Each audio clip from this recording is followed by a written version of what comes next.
Here are our top 24 tight ends for fantasy football in 2025 in tier list format. Danny, let's get it kicked off with the elite tier of tight ends. Now, you guys might notice Brock Bowers, Trey McBride, and George Kittle all in the same tier. As we've talked about really since the dawn of time this offseason, George Kittle was one of the more undervalued players on the board, and we view him very similar to Trey McBride and Brock Bowers, even though there's about a round and a half discrepancy in the ADP between these three players. I'll let you kick things off with Brock Bowers, why he is the tight end one off the board in ADP. I've talked about how I'm a little bit lower on Bowers this year, but I do still have him ranked as a top 2 option inside my second round.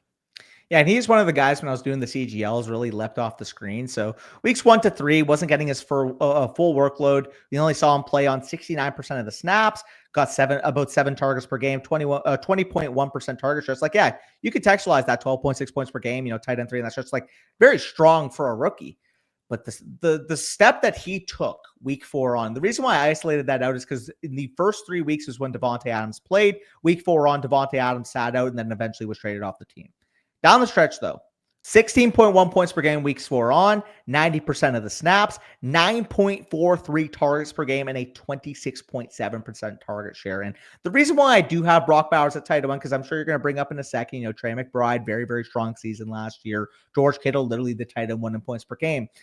The reason why Brock Bowers is my tight end 1 is that the ceiling for a prospect profile and rookie season of this level, I think, is up there with a Travis Kelce. The way he is used, I think, is comparatively. I know Jacob Sanderson has brought this up a bunch.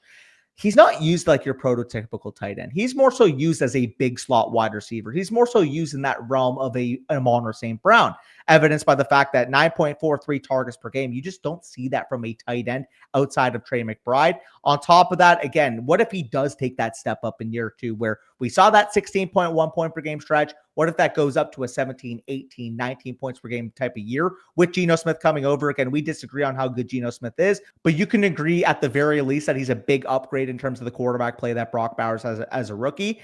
And really what it comes down to for me is I just do not want to fade him in the case that he has an offensive player of the year level upside, which I see being in the range of outcomes for him, versus I don't tend to see that from any other tight end in football. It's really just a case that's special to Brock Bowers and why I have him here.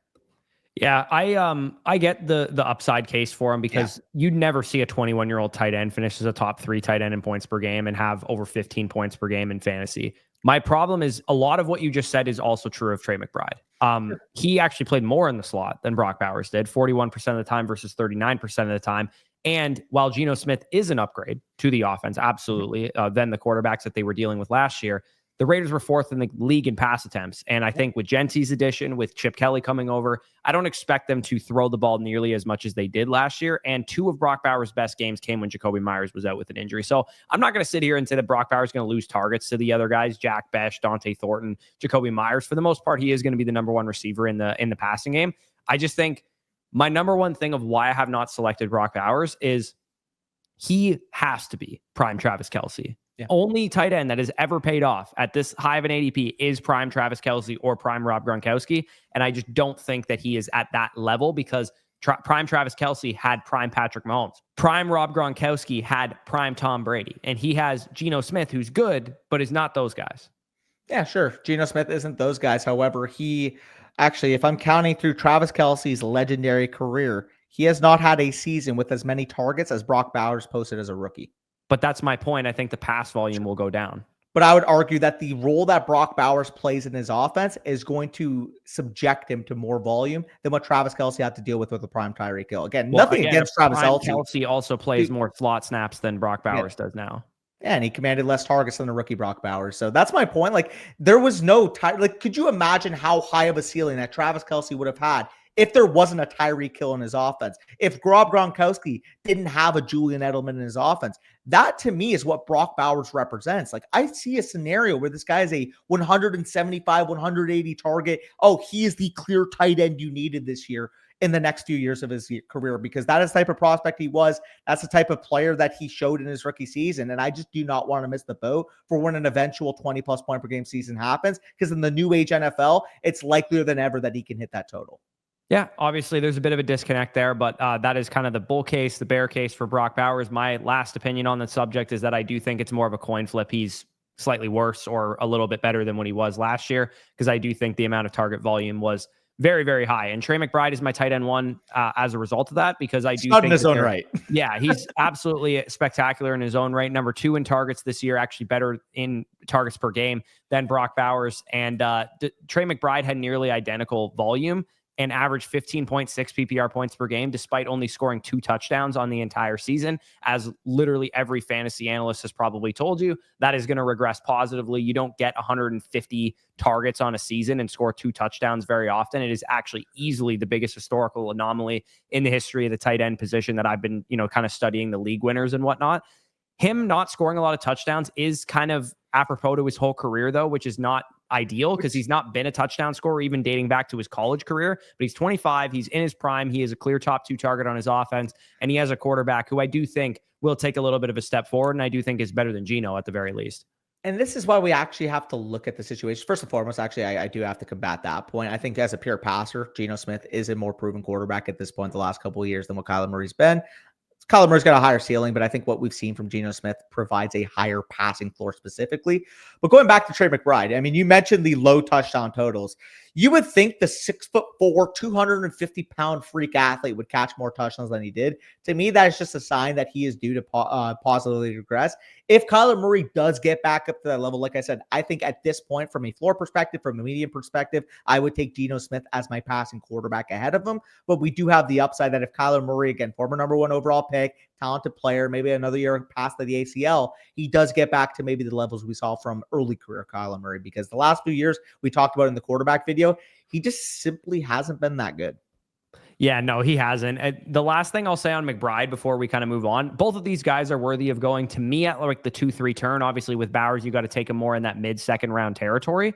Trey McBride, his season last year had a 19.1 expected fantasy points per game, because if you give him his expected touchdowns, it was like 8 or 9 touchdowns, and he would have basically had that prime Travis Kelce season. Not just a prime Travis Kelce season, the second best season of Travis Kelce's career would be 19.1 fantasy points per game. Only his 2020 season, where he scored over 20 points per game in PPR would have been better. So that level of production to me is why I have Trey McBride higher, because I do think he has a slightly better projection. I also love the Cardinals schedule. I love the, pass volume situations that they're going to be in, implied point total type of games.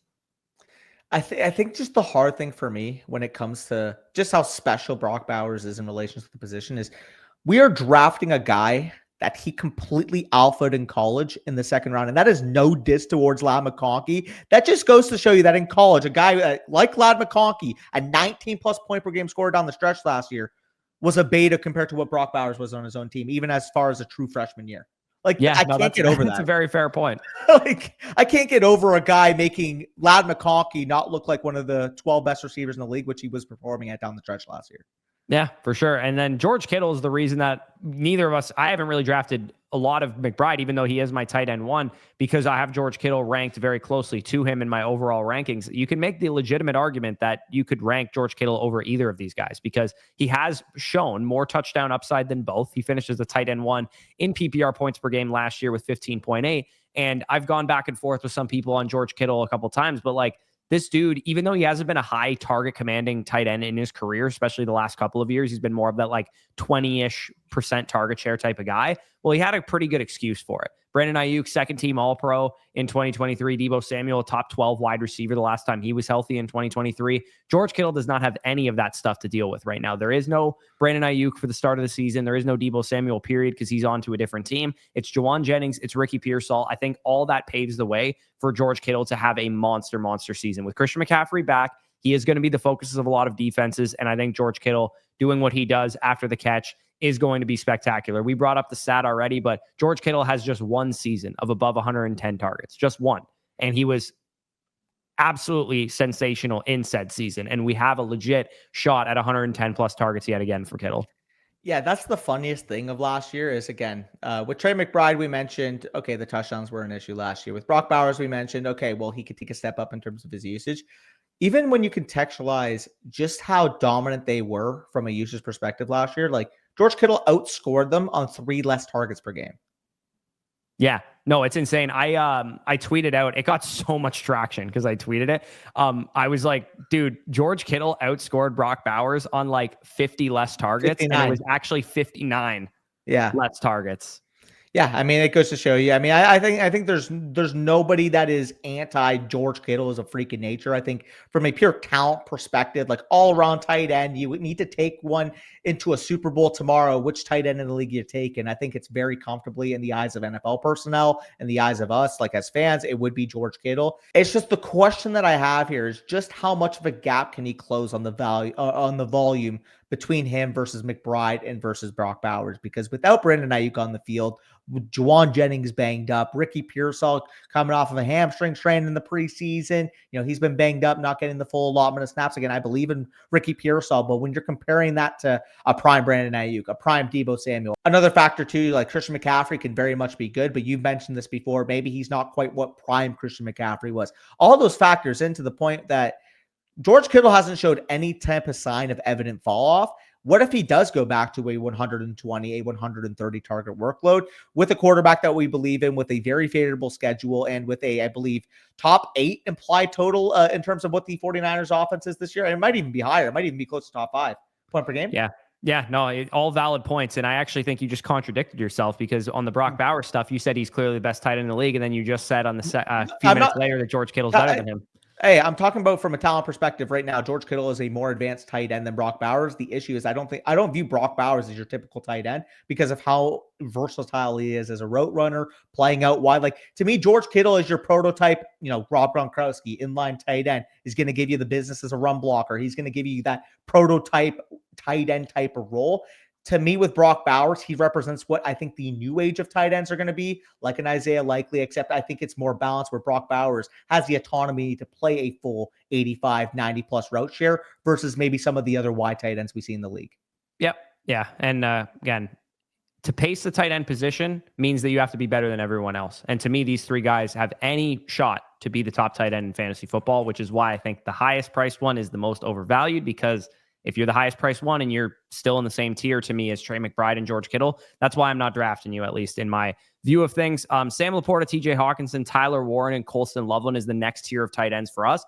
Thankfully, you do not have to take Tyler Warren and Colston Loveland this high. They don't go anywhere near this territory. Like, we have them as like 5th, 6th rounders. That's kind of like what we view them as, maybe 7th rounders at the worst case scenario. They go in like the 9th, 10th round. So let's talk about LaPorta and Hockenson, because they are just generally guys we're not drafting, because they go in a range, especially in home leagues, where you got to take them in like the 5th, 6th round, where with LaPorta, down year 2, 7.1 targets per game in year 1, 14.1 PPR points per game in year 1, down to a 17% target share last year, 10.9 PPR points per game. The one bullish signal that I actually have for LaPorta is that while a lot of people would probably view Ben Johnson leaving as a good thing, or a bad thing, sorry, because the offense could get worse and all that kind of stuff. They were very run heavy against, with Ben Johnson. I have heard a lot of like opening up the offense, JMO, Sam LaPorta. I think that could benefit them a lot more than just peppering Amon-Ra targets over the middle and running the football consistently. So that would be the bullish signals for Sam LaPorta. I'm okay taking him when he falls, like on Underdog. Sometimes you get him in like the 80s or something like that. I'm totally fine with it at that point. But for the most part in home leagues, he is going to go because the other tight ends go ahead of him. The next person who wants a tight end is just going to take him in like the 4th round or the 5th round or whatever. Yeah, so I'm trying to find the split right now with Sam LaPorta. So we do see last year there was an evident split of when he played 90+% of the routes versus less than 90% of the routes. I believe it was week 12. You can fact check me on this right now. It was week 12 on is when he started getting his full workload back. Yeah, he was hurt in the middle of the season at one point. Well, that's the context I'm trying to filter out. So I have it right now. And funny enough, this is going to be something that I'm doing over on the site with the draft guide with the contextualized game logs. But the split weeks 12 to 18, once he started getting, that 90% snap share type of role, consistent role in this offense, 13.6 PPR points per game. Now, a lot of it did come on the back, 0.57 touchdowns per game. But also we do see in that split, he was running over 31 routes per game, weeks 12 on. For reference, in weeks 1 to 11, only about 20.5 routes per game. So we do see if he's consistently back at that 30 plus routes per game type of role, 90+% of the snaps, you're getting about 7 targets per game, insulated in an offense that will have a quarterback that, if Jared Goff stays healthy, we feel confident projecting for 30 plus passing touchdowns, 4,000 plus passing yards. He, to me, out of the non-elite talents, is the one that situationally set up best to succeed. Like, I can see a scenario where, do I think he's as talented as a prime Mark Andrews? No, but he can get there on the back of 10 plus touchdowns in a very efficient offense. Well, and it's only a calendar year ago that he did have 10 plus touchdowns, and we Yeah. did view him as the tight end one in fantasy. And a lot of people thought he would be the guy, just like we're saying about Brock Bowers right now. He's going to take another step in year 2. Different talent levels. It is, but he didn't take that step in year 2. He actually regressed, in fact, and that's what happened to Sam LaPorta. But I do think it's possible he gets back to that year 1, role where he is like a 14-point per game guy.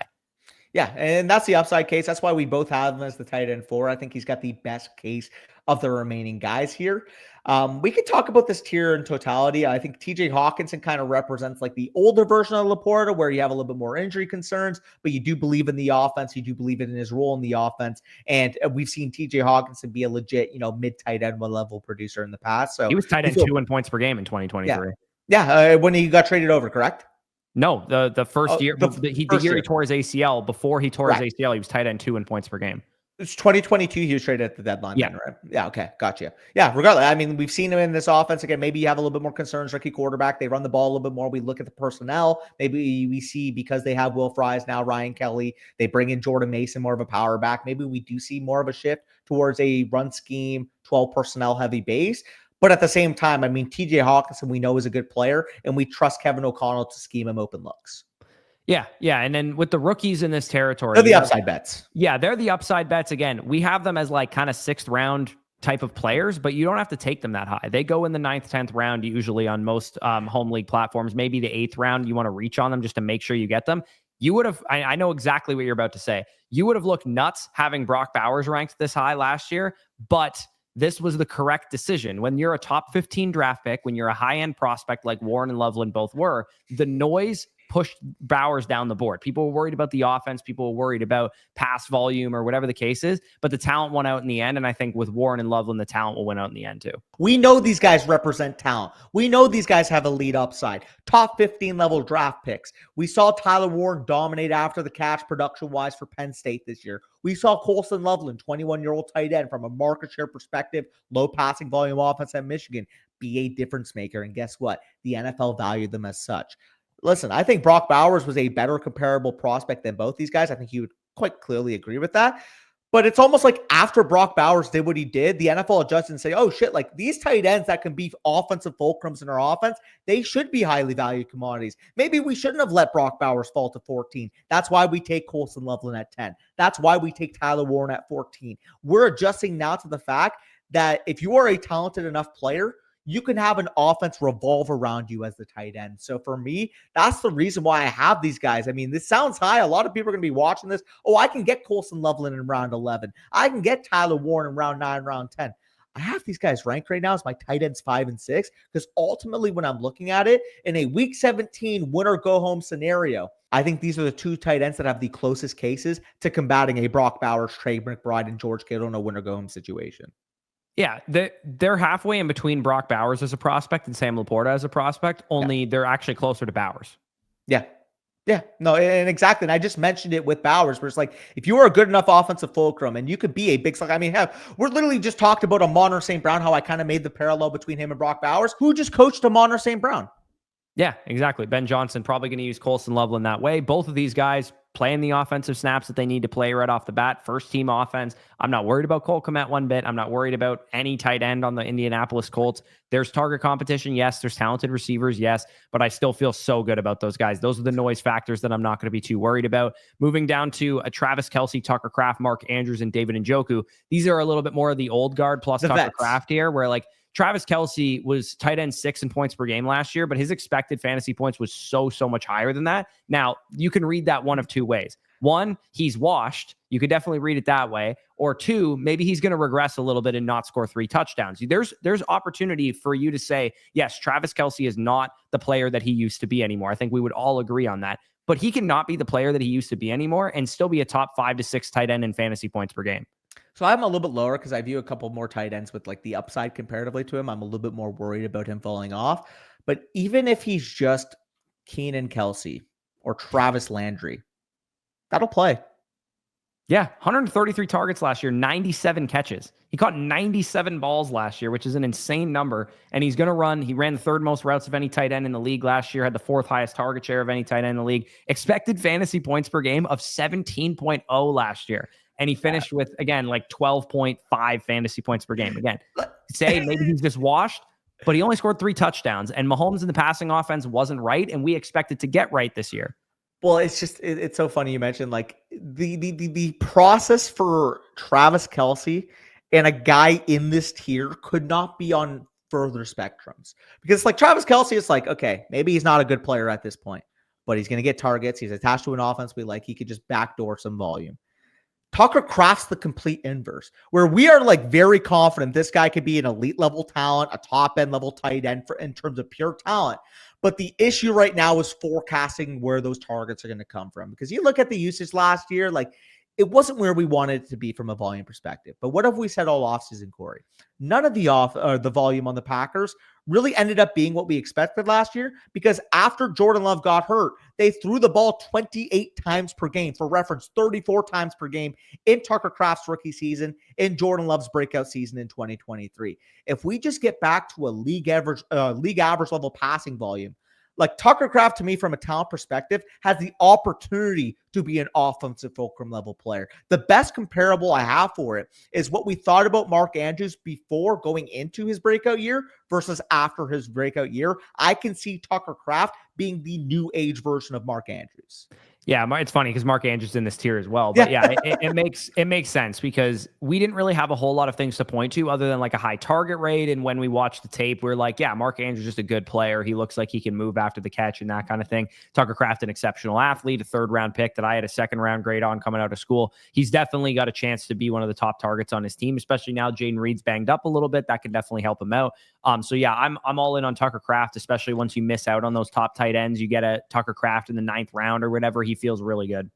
And the point I actually forgot to make in the other section when we talked about Warren and Loveland is, we mentioned it earlier, where it's like, I love these elite tight ends and they're the clear top 3 tight ends, but it's like, it's hard, especially like in comparison to maybe some of the quarterbacks, or, you know, like compared to some of the flex talent there. It's like the opportunity bundles between them and whatever comparable, 7th round receiver, 8th round receiver you're getting just doesn't feel as good when you have the tight end early, versus given the current opportunity cost for Colston, Loveland, and Tyler Warren. Like, to me, just take the flex player and then wait on those 2, because even if you have to reach a round or 2 on Warren and Loveland, I would just feel better about that opportunity bundle. Yeah, no, absolutely. Like the tight end position in the like 7 to 12 range of ADP just feels so nice this year, because those rookie tight ends are in that territory, and Tucker Kraft is in that territory with Andrews and Njoku. Mark Andrews, of course, had quietly the #1 ADOT of any tight end in the league last year, like the highest ADOT. He was just a downfield guy. He only had 69 targets, scored 11 touchdowns. You could argue, okay, maybe he regresses there, but Lamar's always going to be a high pass rate, passing touchdown guy, and Andrews is his red zone guy, and Isaiah Likely's banged up right now and needed like surgery on his ankle. So there's a very good chance that Mark Andrews, bag chasers got bailed out a little bit. I wasn't really in on Andrews. I was playing it through Likely before the injury, but now that Likely is banged up, I do think that we're going to see Mark Andrews have a nice start to the season. And post like week 5 onwards, when Mark Andrews was basically dropped in a lot of leagues for the first 4 weeks of the season last year, he was back to his tight end 1 ways. I believe he was like tight end 8 in points per game after that like weeks 1 to 4 stretch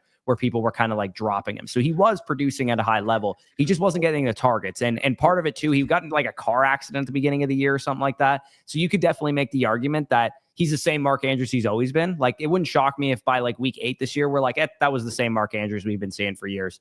Well, exactly, right? Because you pointed that out. Weeks 5 on, that's what, a 12-game stretch? He scored 11 touchdowns in that stretch. And people might be saying, well, he might negatively regress. Oh my God, he was so efficient scoring touchdowns. Like, Mark Andrews scores fucking touchdowns. That's what he does for a living. That's what he's paid to do. And Lamar Jackson, yeah, sure, unsustainable. He's only going to throw less than 500 attempts and he threw 41 touchdowns. Like, we literally fucking saw it in 2019 and 2024. What else do we need to see? At this point, we know Lamar Jackson, when he is at his ceiling, is going to be an above league average touchdown percentage thrower. We just know what's going to happen, whether it's because defenses are terrified of his legs on the goal line, terrified now of Derrick Henry. That's another factor too. Having Lamar and Derrick Henry in play action over the top to Mark Andrews, pretty easy pass play when you got Derrick Henry in the backfield. You're on a 1st and goal from the 7-yard line. What's defense is going to sell out for? 22. Amen. And 8. So Mark Andrews is going to catch a fuck ton of touchdowns. Yeah, no, exactly. David Njoku, tight end 4 in points per game last year. Joe Flacco's his quarterback right now. Maybe Shadur Sanders, maybe Dylan Gabriel, maybe Kenny Pickett. That's probably the biggest issue for him right now. How much does this Cleveland offense score? But the targets are the targets, man. When he was on the field, he was getting targeted heavily. The Browns were throwing the ball like crazy. And I would have said, hey, Browns maybe won't throw the ball that much this year, but they're still going to be a really bad team. And their starting running back isn't on the football field right now. So we're going to see, we're going to see David Njoku probably still be a heavily targeted option here. Pick your poison in this territory, man. I feel pretty good about a lot of these guys. And it's the same reason where I'm not drafting a lot of the 5th, 6th, 7th round tight ends, is because I know that whoever kind of falls to me in this territory is going to be the guy that I go with. And do I think it's unlikely at this point that, okay, well, Shedeur is going to continue this momentum and be, the star quarterback for the team? Yeah. But like at the same time, if you're a Shedeur fan, you have to be encouraged for what you saw in the preseason week 1. And on top of that, if anything, that just means if Kenny Pickett sucks ass, if Dylan Gabriel sucks ass, like we already know inherently that if it's not Joe Flacco, at least there's somebody we can look at and say, you know what, at least he can distribute the football. Yeah. And Joe Flacco and Shedeur or whatever, whoever ends up being the starting quarterback, David Njoku earns targets. And I'm not really sold on Jerry Jeudy at his cost too, which means I should maybe be a little bit more interested in David Njoku than I've been in late, recent times. I'm like about in line with market with the amount of times I've drafted him. I just like all these guys. So I've been drafting a lot of all of them, and specifically the rookies have gotten my attention the most. This next territory, I would say, are the last guys I'd feel comfortable with being my tight end 1 in a standard redraft league. You got Jake Ferguson, Evan Engram of the Broncos, now formerly of the Jaguars, Dalton Kincaid, and Dallas Goedert. And even with like Dalton Kincaid specifically, I would say I'd probably want to pair him with Jake Ferguson or Dallas Goedert so that I have one upside swing, one safe guy. So I would say, so if you're doing the math, right, the 3, the 7, there's 11 tight ends I feel confident are going to be week in, week out starters. And that's going to be the guys in Njoku and above. If you're the 12th man in your league that waits the furthest, like I think if you draft Ferguson, if you draft Engram, if you draft Kincaid, if you draft Goddard, you have to draft the second, because I just don't see a world where on a 1-to-1 basis, you compare your number 12 selected tight end versus any of the 11 tight ends selected above, where they're consistently going toe to toe with those guys. Yeah, and like the nice thing ADP dynamic wise is that Engram actually goes above the rookie tight ends. So Beautiful. You can get Warren and Loveland later than Engram actually goes. And for what it's worth, like the quick case on Engram is just target volume. Like the Broncos don't have a number 2 receiver at this very moment. Maybe it's Mims, maybe it's Bryant, maybe it's Franklin, maybe it's Vele. If Engram catches the second most passes on this team, it definitely would not shock me. And he could get there just off of pure PPR volume. Jake Ferguson, you've talked about Dak. Getting back for 4,500-ish yards, 30-plus touchdowns. Jake Ferguson can catch 8 to 10 touchdowns. Dalton Kincaid, number 1 receiver for Josh Allen, still within the range of outcomes. He was good when he was on the field and healthy last year. He just hasn't been consistently good, and the connection between him and Josh Allen's been a little bit frayed. And then Dallas Goedert's Dallas Goedert. Quietly a top 2 tight end last year in yards per out run. I get the Eagles are a low pass volume offense, but if that corrects itself, which I've talked about on like 70 million occasions, it probably will, Dallas Goedert's a sneaky option as well. Like if you punt tight end entirely and you grab Kincaid and Goedert in the 12th, 13th round, I feel so good about my tight end position despite that low draft capital investment. So I think another interesting point with Jake Ferguson specifically is, like, technically speaking, he hasn't had like that big outlier touchdown year. I think it could very much happen this year. You have an X wide receiver that can take a lot of attention now. You don't have a short yardage thumper like an Ezekiel Elliott was operating at, or in 2023, if you recall, at the starting point of the year, Tony Pollard was getting a bunch of inside the 5 carries, but couldn't really square those off. It's like, if they're just inherently throwing the football more in that red area, I can see that 6'5", 250-pound security blanket that he's been for Dak catching more touchdowns. I mean, we saw it in the playoff game a couple years ago. He had against 8 the touchdowns Packers in 2023, which was actually the second most in the league, only 5 in behind the Sam LaPorta regular season and postseason combined. 5 in the regular season, 3 came in that playoff game against the Packers. Like when they had to throw the ball in the red area, like Jake Ferguson has proven that he could be that type of touchdown scorer. So yeah, is he going to go back to the 102 targets he saw a couple of years ago? Probably not. But the way he offsets it is maybe he's an 85, 95 target type of player, but you do see closer to the 7, 8, 9 touchdowns because Dak's throwing 35. Yeah, and as I detailed in the league winning tight ends video, I feel good about 16 tight ends in fantasy this year. And last year, I said if you don't have Bowers or Njoku or higher, which was the tight end 8 and 9 off the board, respectively, in ADP, you are screwed. So you better go get some tight ends earlier. And that's why we were drafting Trey McBride. We were drafting George Kittle. We were drafting Brock Bowers and Njoku when all else failed us. And that worked out, obviously, especially if you drafted those specific names that I just mentioned. But this year, I do think the tight end position is a little bit more flexible. And not to mention, too, if you guys are trying to figure out who you should draft and like what pockets of the draft you should feel out, let your draft come to you at this position, because your room might think the same as you where it's like, hey, tight end's kind of deep this year, and you don't want to be the first person to take the falling value. You're like, oh, I have Sam LaPorta ranked 47 overall, and he's on the board at 51. It's like, well, the next tight end might not go off the board for 3 more rounds if your league mates are not paying attention. Like I hated last year in the Flock League that I'd grab Patrick Mahomes with like the first sliding quarterback value that came to me. Yeah, and then Joe Burrow went like 4 rounds later. Well, that's the thing. It's like, you'll feel good. Don't get me wrong. Like, I think, especially like, I think that the top 3 guys should be going where they're going. But at the same time, and I'm sure you felt this before, you'll start to see if you take a round 2 Bowers and early round 3 or late round 2 McBride and early to mid round 3 Kittle, it's like when you see Colston, Loveland, and Tyler Warren go off the board in the 9th, you want to scratch your eyes out. You just like your team better. That's all it comes down to. You just like the opportunity bundle of what running back or wide receiver you would have taken where you took Bowers and what running back or wide receiver you could have gotten where Loveland and Warren were going. And I get that. If you're more of a safe drafter, it's like the safety of having a Bowers and McBride, a Kittle compared to the field. Like nothing beats knowing you put a tight end in that spot and you're getting 15, 16, 17, possibly this year, given how talented those top 3 are, potentially even 18 plus point per game in ceiling range of outcomes for them. But at the same time, it's like, if you are trusting your own analysis like we are, that Colston, Loveland, and Tyler Warren could be top 5 level pick tight ends next year. It's like even across the season, if they're only, let's just say across the year, it's only a 13 point per game average, but in weeks 14 through 17, it was at 15 or 16 points per game. Like I would rather that every single time because you got it at 6 rounds less of opportunity cost. Well, yeah, you just made the reference to Brock Bowers the first 3 games. Was he a positional advantage at tight end? No, he was good. He was a top 8 tight end or whatever in the first 3 games. But if that's how Warren and Loveland start out the season, and then, like you said, they, 14, 15, 16 points per game down the stretch, that's all you're looking for, basically. So again, if you're taking anything away from this video, we love these 2 rookie tight ends. Yeah. That's basically where we're at with that. The next territory of tight end are the guys that I absolutely would not feel comfortable with being my only tight end in a redraft league. If you want to take some shots on these guys and you really wanted to punt the position, taking 2 of these dudes is not a terrible idea either. For example, Kyle Pitts, as much as I don't like him, still has a lot of upside if him and Michael Penix have a good connection, which I've noticed in the quarterback documentary. You saw that Mooney and Kirk Cousins connection. It was very evident in training camp and whatnot going so far. Narrative. We've seen the Penix and Pitts connection, and Mooney is hurt right now. So you saw the narrative, right? Like they're golf buddies, they're golfing together, like they're joking around in clips. It's like, have you ever seen in his career Kyle Pitts this happy? Yeah.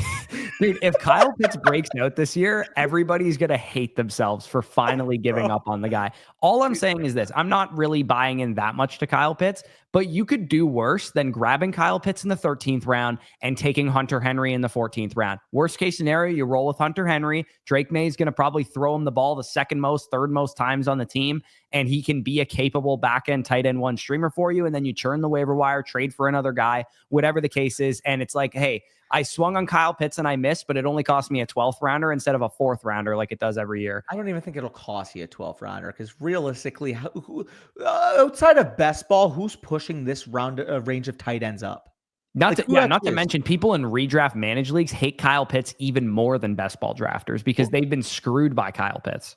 Well, that's the thing to me. It's like, I feel like in best ball, like I'm more willing to take that second tight end early, but like I've also seen, like, it also depends on the league you're in. Like some leagues, like half the teams will have 2 tight ends by round 10. Some leagues you haven't. Only half your league mates even have a tight end by round 10. Like you're going to know your league a lot more, but maybe instead of 12th rounder, like in your league, because they fade the tight end 2s a little bit more. Like you grab Travis Kelce in like the 8th round and you said, shit, like maybe he does fall off in talent, like insuring myself, I'll take an upside shot ahead of him. Because even if he falls off, maybe to you, that's like a high tight end 2, late tight end 1. At least you balance it with some upside there with Pitts. Because even despite having a bad year, like I still remember National Tight Ends Day, I think it was against the Bucks, guy had like 28 points. Yeah, he cooked us. He cooked us pretty hard. The crazy thing about tight end is in the top 7 rounds of ADP since 2020, do you know what the hit rate is of tight ends producing positive win rates, Danny? Since 2020? Yeah. Top 7 round selected tight ends. What is the hit rate as far as producing a win rate above 8.33%? Well, the trick question there is I think the only relevant ones that actually are positive win rate players are the ones that actually give you elite production. So even though you take the mid tight end 1 range, rounds 4 to 7, I'm assuming their win rates are probably astronomically low. Yeah, like only 40% of them produce positive win rates. And when you look at the guys that are like hovering just above 8.33%, they weren't really positional advantages. It was only really about, there was 49 tight ends selected since 2020 in the top 7 rounds. There was really only like 13 guys in like, so average of 2, 3, 4 per year that actually give you the elite value over replacement level that everybody assumes they're getting when they take a tight end in the top 7 rounds. And how many of those guys were selected in the first 3 rounds? Yeah, well, a lot of them are also named like Travis Kelce or Mark Andrews as well. George Kittle's probably on there a bunch of times because for whatever reason, at one point we were getting George Kittle as a round 6 tight end. Meanwhile, nowadays it's like, God, I wish he was still a round 6 tight end. Yeah, no, absolutely. So yeah, this is a territory of tight end that you're probably not wanting to draft, but if you can hit somebody from here, you're going to really astronomically raise your win rate. And another thing in that like Ryan Heath chart that we show all the time of the running back league winners, the wide receiver league winners, the quarterback league winners, after round 10, the highest league winner rate of any position is tight end. It is higher. There's like no wide receivers that come post round 10 that end up winning people leagues. Running backs, it's, you know, few and far between as well. Quarterback and tight end after round 10 are the highest league winner rates after that 10th round of the draft. And tight ends are the biggest one because a lot of the time you get the Brock Bowers, you get the Jonnu Smiths, you get the Sam LaPortas 2 years ago that come out of the post round 10 area and they end up being every week starters. You know what that is that people until like, I think until this year, once Loveland and once Warren really explode, people are just misevaluating the value in taking upside only at tight end. Because realistically, I do not care about a tight end's median range of outcome. I do not care about a tight end's 60th percentile outcome. It's such a position where everybody melds in together. I want to swing for the guy that can actually make the difference because tight end 5 versus tight end 9 in points per game means jack shit to me. However, if I can get a guy that can be 14 points per game, 14 plus 0.5 plus points per game, that's way more beneficial because ultimately the difference between tight end 12 versus tight end 4 is the same between like tight end 3 and tight end 4, or a lot less, than tight end 3 and tight end 4. Like, you know what I mean? Like outside of 5 or 6 tight ends every year, no one else matters. Like you can stream matchups, you can go trade for players. Like as I talked about in that video too, like your league mates who draft early round tight ends who don't get in a positional advantage when they thought they were getting one, you might be able to buy low on them week 2, week 3 with your loaded wide receiver and running back core because you drafted a shit ton of them early. I mean, we kind of joked on this guy, dunked on this guy a little bit in this video, but who did I draft in the Flock League, Corey? Kyle Pitts. And what was he exactly? Shit. Mid-round tight end that was shit. So it's he was a mid-round tight end. And K. Dalton, Isaiah Likely, Brenton Strange. Again, if you like these guys, I actually personally really like the projection of K. Dalton, specifically in best ball, where I think he'll give you 5 or 6 good weeks. In redraft, you probably just have to stream a guy like K. Dalton. Isaiah Likely, if he wasn't hurt, I would have him like in the next tier above because I do think that you can pair him with a Dallas Goedert, you can pair him with an Evan Engram, you can pair him with a Jake Ferguson and really have a high upside option for you because we had a lengthy discussion before we started recording here. But I think that Isaiah Likely might legitimately be a top 6 talent at the position in the league. Like I would put LaPorta, Hockenson, and then Likely in the rookies as the next best tight ends in the league. Dude, I think the rookies vastly clear Likely. And we've talked about this, but like in all seriousness, you look at the numbers from last year, you look at objectively speaking with what they did in relation to their starter not being out. Yeah, sure. We can talk about and compare the difference between what would look like in terms of the implied scenarios. But ultimately for me, I view them as similar implied scenarios. Noah Gray and Isaiah Likely. Noah Gray was just Timu Isaiah Likely in terms of cost. Yeah, again, we went back and forth on this a million times. I just think Isaiah Likely is way better than Noah Gray. As much as he's a good contingent play if Kelce goes down. Isaiah Likely as a top 6 tight end producer in the 9 games that Mark Andrews has missed in his career. Isaiah Likely as a first and a second year tight end was a 12.5 fantasy point producer, which was better than healthy Travis Kelce last year. Yeah, and we haven't seen it, unfortunately, from Noah Gray because Travis Kelce is just an Iron Man that doesn't miss time. But you look at their seasons comparatively, even knowing that Mark Andrews missed a couple games, they're very comparable. Sure. They were. I mean, objectively speaking, they were somewhat comparable. If you include the playoffs, I mean, the yards per route run, the receiving grade was way more in favor of Likely. Their fantasy points were almost even. Anyways, Brenton Strange also, I mean, if you like him, fine, sure. I mean, we think BTJ and Travis Hunter are going to take over this passing game, but Brenton Strange can catch some touchdowns, so on and so forth. Getting into the dart throws, again, this is probably best ball only type of stuff. Zach Ertz, Terrence Ferguson, Mason Taylor, both rookies there, and then a really old veteran tight end who I think will be a popular streamer, like I already know for a fact that nobody wants to draft Zach Ertz, but come week 4, when the Commanders are implied for You're going to be 29 thankful for him. points, he's going to be a stream of the week tight end every single week because he's just going to catch 6 passes for 50 yards and maybe he finds the end zone. Yeah, in terms of how I have this group ranked, again, Mason Taylor, I think Isaiah Likely, because the market is higher on him, I do have to adjust a little bit, but at the same time, I still share the same thing in the sense that I would just, especially in best ball, rather than wait a few rounds and get Noah Gray, but likely Noah Gray is not going to be a guy you're drafting anyways in a standard redraft league. He's probably just going to be a guy you pick up off the waiver wire if Kelce were to go down. So that's there. Cade Otton, you mentioned he's in this tier as well. I agree with you there. I do have Theo Johnson ranked relatively a good amount higher than you. Theo Johnson, a guy that played 71% of the snaps with the first team with the Giants and has a path to being the number 2 target on that team. For me, when I look at Theo Johnson, I mean, the size, the speed, the athletic profile, year 2 player that was playing 80+% of the snaps down the stretch last season. It's just, I think there's a lot meat left on the bone in terms of the athletic profile and what he could develop into. Yeah, I mean, I have him outside my top 25. I'm at 29, so he doesn't quite make the list for us here. But yeah, Mason Taylor, Terrence Ferguson, you want to take the dart throw on the rookies, I think that's fine. 15th round, speculative ad. Maybe you drop them after week 1 if they're not playing a significant portion of snaps. Maybe you stash them for a couple of weeks. Jonnu Smith in the Steelers situation sucks because him and Freiermuth are going to eat into each other. Darren Waller maybe has the Jonnu Smith role in Miami, but hasn't really been healthy this preseason. And we kind of want to see him on the field because he hasn't played football in like a year and a half. And even last time we did see him play, wasn't very efficient, wasn't very good with the New York Giants there. But that is basically the tail end of the tight end position. Nobody's really excited about the rest of these guys.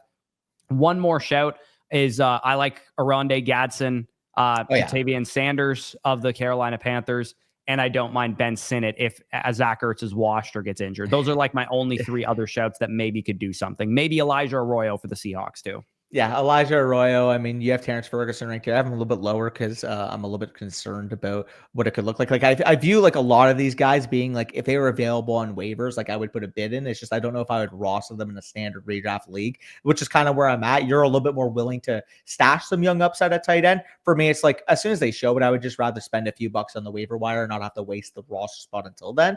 I have Chigakonko in this area. Again, he played 100% of the routes with the first team with Cam Ward, and there is upside that with Cam Ward, maybe we see more better quality of targets. Again, that's finished as a top 25 tight end in each of his 3 years. Maybe we do see the efficiency of the offense uptick, like I said. And I mean, I just have to mention Noah Gray. I mean, the implied upside scenario similar to an Isaiah Likely, where if Travis Kelce were to go down, you have Patrick Mahomes, you have an offense we believe in, and Noah Gray, I mean, on 49 targets was very efficient last year, about 430 receiving yards, caught 40 of those 49 targets. A guy that when he's trusted upon from Patrick Mahomes has delivered. So really, it's just the bet against Travis Kelce. Maybe his body wears down. Maybe he's a little bit more comfortable as a family man, you know, working with Taylor Swift. Maybe they got a baby on the way in season. You know, that's a lot of narrative joking around. Yeah, what are you talking about, dude? I'm more so joking around, poking fun. Basically, the nuts and bolts of it is if Travis Kelce were to break down at any point, I think Noah Gray would be a guy we're talking about as top 10, top 12 tight end. You called him Temu Isaiah Likely already. I think you should just spend the extra $10 or whatever and buy the bookshelf at the actual store instead of getting the Temu version of it and just draft Isaiah Likely instead of Noah Gray. But what if those Temu shorts are just as comfortable and get more utility out of them? Like, who knows? Like that's the thing. It's like, yeah, sure. You pay up for the name brand, but how much utility are you getting from the Temu version in comparison? You know, I don't know. Kelce never misses time, so probably none. Maybe that goes against him. Who knows? Maybe this is finally the year. Okay. Anyways, we're going to close this one out. Tight ends are disgusting at this point in the draft anyway. If you like anybody else, obviously feel free to draft them. It's not really going to affect anything or anybody if you do.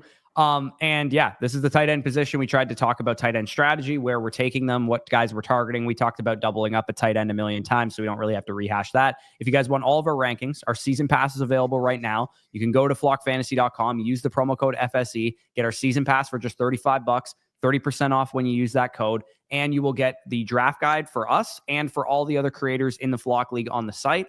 And we all have different draft guides. They all bring something different to the table. You get the superlatives with the land guys. You get the spreadsheet stuff with us. You get the strategy, pick-by-pick strategy, ESPN, sleeper, so on and so forth with the domain guys. Mason having the bull and bear cases for everybody. Lots of content over on the Flock Fantasy site. Check that out using the season pass. August to January, you will be covered for the entire season long. time, weekly rankings, rest of season rankings, all the in-season trade calculator stuff that you might want to be doing if you're making moves in your league. So check that out. If you are interested, that'll be linked down below. Check out Underdog if you want to draft some of these late round tight ends. Best ball is more so the place for them. Head on over to underdogfantasy.com. Use the promo code FSE to sign up. We're chasing that $2 million. Both of us are putting a collective 300 bullets in the chamber, trying to get that $2 million up top, 15 million in total prizes. Join us. Let's try and win some serious coin playing fantasy football. Use the promo code FSE. Like I said, that'll be linked down below in the pinned comment. But with that being said, peace out. We'll talk to you soon.